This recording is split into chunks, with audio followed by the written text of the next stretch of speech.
नमस्कार दोस्तों, स्वागत है आप सभी का फ्री की पाठशाला में।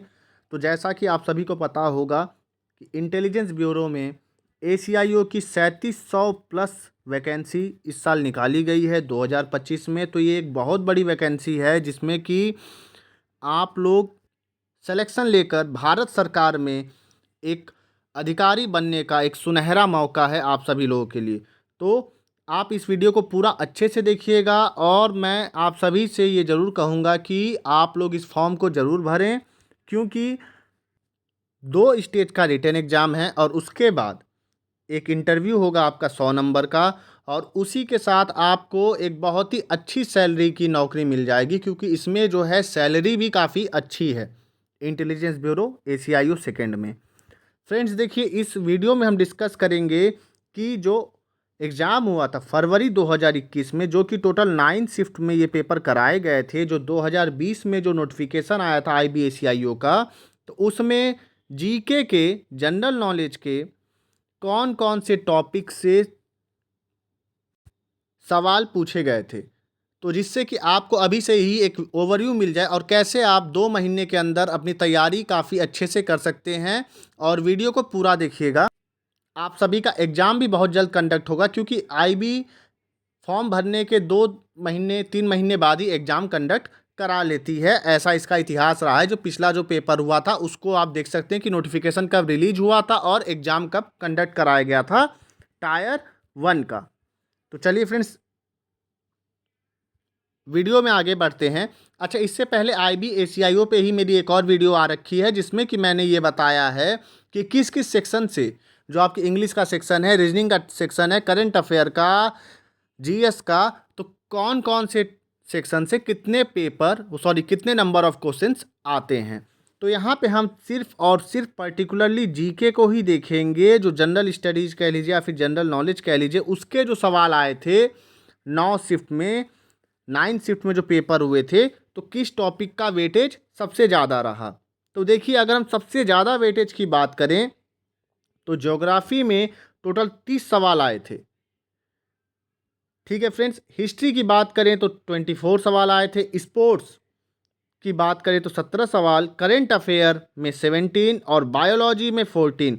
तो देखिए फ्रेंड्स, ये जो आपके जो 5 टॉपिक्स है, इन टॉपिक्स को आप अच्छे से करके जाइएगा। और अभी से ही आपके पास अगर लूसेंट होगी तो लूसेंट को, या फिर जो भी रिसोर्स को आप अब तक फॉलो कर रहे हैं, तो उनसे इन टॉपिक्स को अच्छे से प्रिपेयर करना स्टार्ट कर दीजिए। और इससे वीडियो से आपको एक ओवरव्यू मिल ही जा रहा है कि कौन से टॉपिक सबसे ज़्यादा इम्पॉर्टेंट हैं।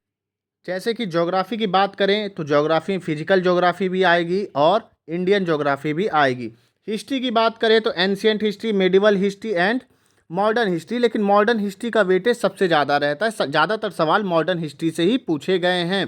स्पोर्ट्स की बात करें तो स्पोर्ट्स से रिलेटेड जो करंट अफेयर है, या फिर कोई नेशनल या इंटरनेशनल टूर्नामेंट को जीतने वाली टीम, या फिर टेनिस से रिलेटेड, क्रिकेट से रिलेटेड, इन सभी चीज़ों से सवाल पूछे जाते हैं। या फिर जैसे कि ओलंपिक्स, आने वाला ओलंपिक्स कब कंडक्ट कराया जाएगा और कहाँ पे कंडक्ट कराया जाएगा, ये सभी सवाल स्पोर्ट्स से रिलेटेड रहते हैं। करंट अफेयर की बात करें तो मैं आपको यही सलाह दूंगा कि अभी से ही आप करंट अफेयर पे भी ध्यान देना स्टार्ट कर दीजिए। और रही बात बायोलॉजी की, तो इसको भी आप अपने लूसेंट से तैयार कर सकते हैं। चलिए आगे बात करें तो आगे देखिए, मिसलेनियस सेक्शन से टोटल 13 क्वेश्चन आए थे। अब देखिए मिसलेनियस में क्या क्या हो गया। मिसलेनियस में आपका सेंसस रिपोर्ट हो गया। ठीक है फ्रेंड्स, जो 2011 का जो सेंसस है उसकी बात की जा रही है। उसके बाद वर्ल्ड पॉपुलेशन रिपोर्ट, जो भी ऑर्गेनाइजेशंस हैं उनके हेडक्वार्टर्स एट्सेट्रा, इन सभी चीज़ों को मैंने मिसलेनियस में रखा है। तो उससे टोटल 13 सवाल आए थे। पॉलिटी की बात करें तो पॉलिटी में टोटल 11 सवाल आए थे, 11 क्वेश्चंस जैसा कि आप देख सकते हैं आए थे। अब फेस्टिवल्स की बात करें तो फेस्टिवल से 8 सवाल आए थे। जैसे कि इंडिया में जो भी स्टेट्स हैं तो उनके जो भी पर्टिकुलर फेमस जो रीजनल फेस्टिवल्स हैं, तो उन फेस्टिवल्स के बारे में पूछा जाता है। पर्टिकुलरली उस फेस्टिवल का नाम दे दिया जाएगा और पूछा जाएगा कि ये फेस्टिवल कहाँ का है। तो इस प्रकार से सवाल आए थे 8। बुक्स एंड ऑथर्स से सवाल आए थे 8।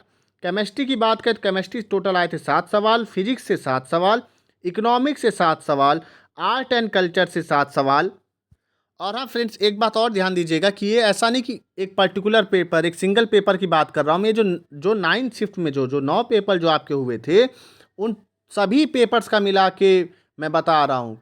ठीक है फ्रेंड्स, तो ऐसा मत समझिएगा कि ये सभी सवाल इतने नंबर ऑफ क्वेश्चंस एक ही पेपर में आए थे। ये 9 के 9 पेपर को देख के मैंने इस टेबल को बनाया है एनालिसिस के बाद। आगे बात करें तो जो डांस है, जो भी हमारे जो क्लासिकल डांसेस हैं, तो वो पूछ सकता है किस स्टेट से रिलेटेड है, उसके बाद या फिर किसी डांसर का नाम दे देगा, और ये पूछ सकता है कि वो डांसर कौन सा डांस करता है। तो जो भी उस डांस से रिलेटेड जो भी पर्टिकुलर जो फेमस जो पर्सनैलिटीज़ होगी, उनके बारे में भी आप पढ़ लीजिएगा। आगे बात करें अवार्ड के बारे में, और उसके बाद म्यूजिकल इंस्ट्रूमेंट के बारे में पूछा गया था। सो फ्रेंड्स, ये एक ओवरव्यू था जिसमें कि मैंने ये बताया कि आपको किस तरीके से कौन कौन से आपके लिए इम्पॉर्टेंट टॉपिक्स हैं, उनको आप तैयार करना शुरू कर दीजिए। अब देखिए आप क्या कर सकते हैं, आप ये काम ये कर सकते हैं कि अभी से ही आप सबसे पहले टारगेट करिए ज्योग्राफी को। उसके बाद जैसे ही ज्योग्राफी आपका कंप्लीट हो जाए, उसके बाद हिस्ट्री को और ज्योग्राफी का रिवीजन भी साथ साथ करते रहिए। फिर उसके बाद आप आ जाइए स्पोर्ट्स की। अगर बात करो तो स्पोर्ट्स में जो भी करेंट अफेयर में जो चीज़ें चलती रहेंगी, उन्हीं से रिलेटेड क्वेश्चंस ज़्यादा आते हैं। तो आप स्टैटिक भी एक साथ लेके चलिए, साथ में स्पोर्ट्स करंट अफेयर भी, उसके बाद मैथ और रीजनिंग का भी, इंग्लिश भी इसमें पूछा जाएगा। तो इन सभी टॉपिक्स को देखते हुए चलिएगा। फ्रेंड्स, यदि आप चाहते हैं कि मैं पेपर्स भी डिस्कस करूं जीके का, तो आप कमेंट सेक्शन में बता सकते हैं, मैं उस पर भी वीडियो बना दूंगा, जिससे कि आपको ये भी पता चल जाएगा कि किस तरीके से सवाल पूछे गए थे। और अगर आप चाहते हैं कि मैं इसी तरीके से topic wise maths, reasoning, English का भी वीडियो बनाऊं, तो आप कमेंट सेक्शन में ज़रूर बताइएगा। और जो भी आपको सजेशन या फिर आपके कोई डाउट हो, तो उसके लिए भी मेरा कमेंट सेक्शन खुला हुआ है। मैं कोशिश करता हूं कि सभी का रिप्लाई करूं। धन्यवाद दोस्तों, एंड स्टे ट्यून्ड।